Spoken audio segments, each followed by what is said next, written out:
The desert holds an ancient secret, a secret guarded for centuries. But secrets can't be kept forever. A mountain in a forbidden land, shrouded in mystery. Many have searched for it, few have seen it, becomes burning truth. Mountain of Fire.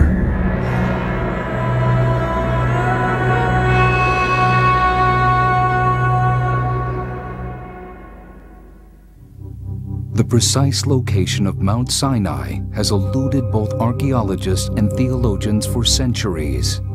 It is the mountain of legend, chronicled in the Old Testament book of Exodus. The mountain where Moses saw the glory of the God of the Hebrews, where he fell to his knees in fear before a burning bush, and where he received the stone tablets containing holy law etched by the finger of God.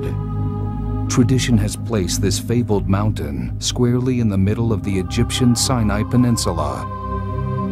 But amazingly, the findings of another unique pair of explorers provide even more compelling evidence and credibility.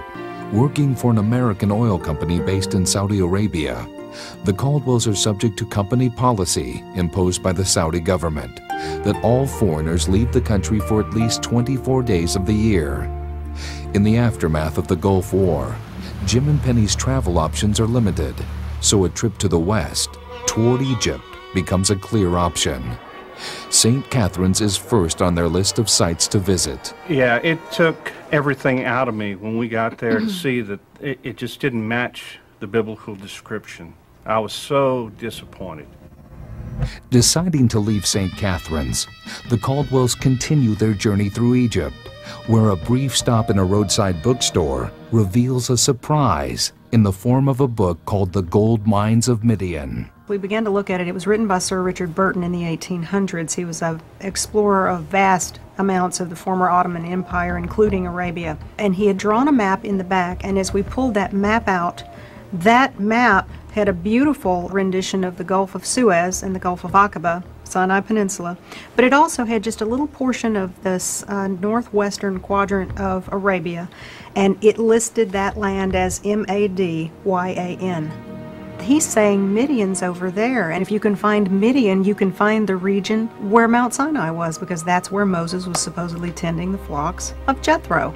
Well, we found another book in the bookstore called The Mountain of God. This was by Emmanuel Anati. He also mentions Jebel al-Lawz as being a potential site. The Caldwells pack up and head for Saudi Arabia and begin to search for the highest mountain in Midian. Though free to travel through Saudi Arabia on work visas, no permission has been granted to enter the government-imposed forbidden zone around Jebel al-Lawz. The mountain peak seemed extraordinarily high to me, and even the very top of Jebel al-Lawz was even enshrouded in cloud from time to time. That's how high it appeared, and that was my first reaction that, gosh, this is so much different than the picture that came to my mind in St. Catherine's, the traditional site of Mount Sinai. We're at the 4,000 foot level. These mountains are way up there, another 4,000, 5,000 feet above us. The altar with petroglyphs is their first discovery. We came around the front side of that and didn't really see anything, but as you go around to the back side, the cows started becoming very visible. My daughter was there and she says, "Dad, there's 12 cows." Okay, good. And she was only like 8 years old at the time. Moses asks Aaron, "I've come down the mountain, what on earth has happened here?" And Aaron says, "I took the ornaments from them, I took their gold, and I put it into the fire, and out popped this calf." But he makes it very plain that there was a single calf. "I built the altar, I put it on the altar, and I turned to the people and I said, 'These be thy gods,' plural, O Israel, which have led thee up out of the land of Egypt."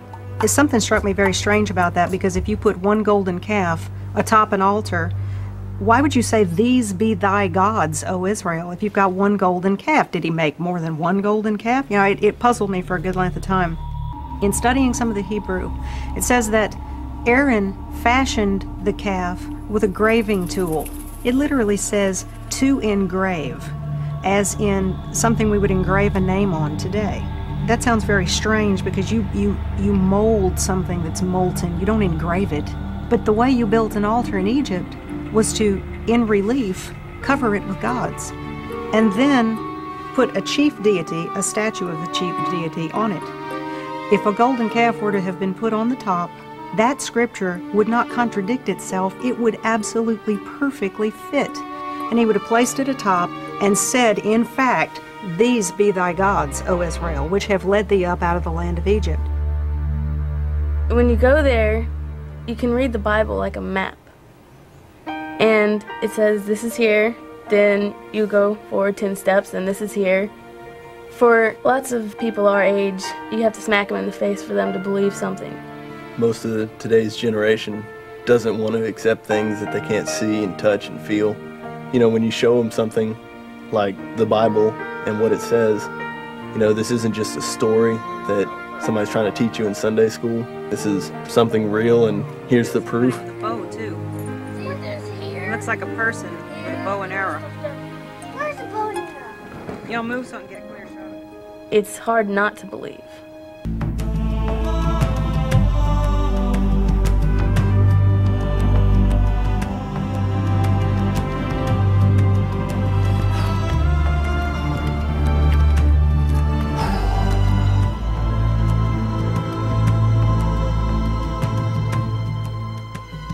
The top of Sinai is very black, darkened rock.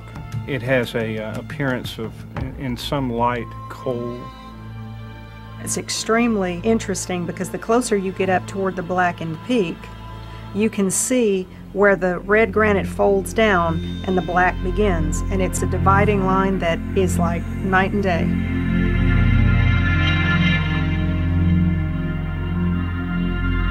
In some light, it actually has a blue tinge to it. And one of the verses in Scripture talks about the top of the mountain as if it were a sapphire stone. From high atop the mountain, Jim and Penny see the V-shaped altar of sacrifice. The altar of sacrifice is what inspired us to continue to go back to the mountain. This is where the pillars are. And it says in chapter 24 of Exodus that Moses got up early, he erected 12 pillars, he built an altar there at the base of the mountain, and then he brings oxen in for sacrifice. Recent excavations show evidence of ancient ash deep in the soil at this site. From that moment forward, it was my mission, Penny and I together and the kids, we were going to document everything we could about it, because our greatest fear was that once the Saudis realized exactly what they may have, they would come in with bulldozers and eliminate it. Jim Caldwell is able to explore the cave that Bob and Larry could only see from a distance. It is dead front of the mountain. It was a lot higher than I thought it was. The entrance looks small. It's 15 feet high. It's a big cave. I was able to climb into it. It's about 20 feet deep. There is a place for somebody to bed down in the back of it. One of the things I did is when I was walking to the back of it, I swung around with my video camera, and the view was awe-inspiring.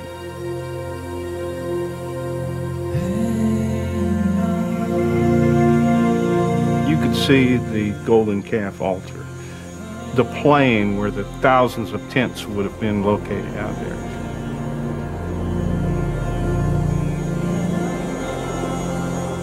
The Caldwells will visit the mountain a total of 14 times over a period of 8 years, camping in different locations each time to increase their chances of finding more archaeological sites. Their confidence that Jebel al-Lawz is the real Mount Sinai begins to deepen as they find several more distinctive, though puzzling items around the mountain. Amazing because of its rarity, a lone cedar tree comes into view. The trunk of this enormous tree is 8 feet wide and clearly shows its age. Even smaller olive trees in Israel have been dated at more than 2,000 years old. Exodus chapter 3 records that God spoke to Moses in the form of a burning bush. Jim and Penny can't help but wonder, could this be the very plant? The Caldwells also find numerous almond trees around the mountain, significant because of how they lend credibility to the account of Aaron's rod made of almond wood, which budded and produced ripe almonds, according to Numbers 17:8. Additionally, quail can be seen all over the area. It is theorized that they fly in huge numbers over the Red Sea from Egypt, only to fall to the ground exhausted on the Arabian side. Exodus 16:13 records that in the evening, quail covered the camp of the Israelites. Jim and Penny also find grinding stones, spear points, and other sorts of weapons, all fashioned in the Egyptian style, which the Israelites would have learned during their 400 years of slavery in Egypt. But the most compelling of their discoveries is also the most mysterious. And we came up to a break in the rocks, and I looked over from the north looking due south, and both of us were just stunned. There 2 miles away was a monolith that just stood out in the landscape. In that valley, there are numerous natural outcroppings of hills that are just comprised of boulders. And then there is this one with this massive rock sitting atop of it. From a distance, it's big. When you're close to it, it is enormous. It's 4 stories tall. And I've often said that the miracle that would have happened there probably rivaled or surpassed the crossing of the Red Sea. The Exodus account says that the people of Israel grumbled against Moses, saying, "Why did you bring us up out of Egypt to make us and our children and livestock die of thirst?" I climbed up the backside to the very base of this rock, and right at the base of that split, it's deeply gouged, and the rock on either side, if you look straight up from the inside of that rock, it's really, really smooth, but it's pressure flaked. Big chunks of granite have been flaked from the bottom. And it's not a normal erosive pattern for granite. Granite generally from just wind and erosion will crack and flake off from the top down. This is coming up as though something came flying up and really gouged the rock. When that rock was split in two, a geyser erupted out of the top of it. It blew those 2 pieces of that rock apart. Now you're talking about anywhere from 600,000 to estimates of up to 2 million people that came out of Egypt. If we were talking about a tiny little rock with a tiny little trickle, they would still be in line waiting to get a sip of that water. This place would have filled with water so quickly that that entire group of people could have come around the edges of this 2 or 3 mile long area and immediately taken their fill of water. It's very. The most graphic description would be found in Psalms. Thou didst cleave the rock in the wilderness, and the waters ran down as rivers. And that Hebrew word for clave means to split cleanly in two. There is no such candidate for any other site that has been investigated or is currently being investigated as Mount Sinai. I guess one of the most intriguing things is, in an area that is close to the split rock, there are footprints that have been carved all over the rocks. When you pair that up with the scripture in Deuteronomy where Moses says to the children of Israel, you're now about to go in and possess the land, and wherever you place the soles of your feet, God will give you the land. Now that's a very interesting thing, because if you are a wandering people, how would you mark out places that you had been? If the title deed to your land is wherever you place the soles of your feet, isn't it interesting that there are so many little feet? It's very compelling. To go to the traditional Mount Sinai, what you find there is a circus event, a monastery built on top of what would have been a holy site, Egyptians selling their wares. It's comical, actually, a mountain that doesn't fit the biblical description. That's where you have to believe a little bit, but because you can prove that something is true in there, lends credibility to the document. And what so impresses me about this site is the way it is preserved. It's perfectly preserved in time. When you go there, you can read the Bible like a map.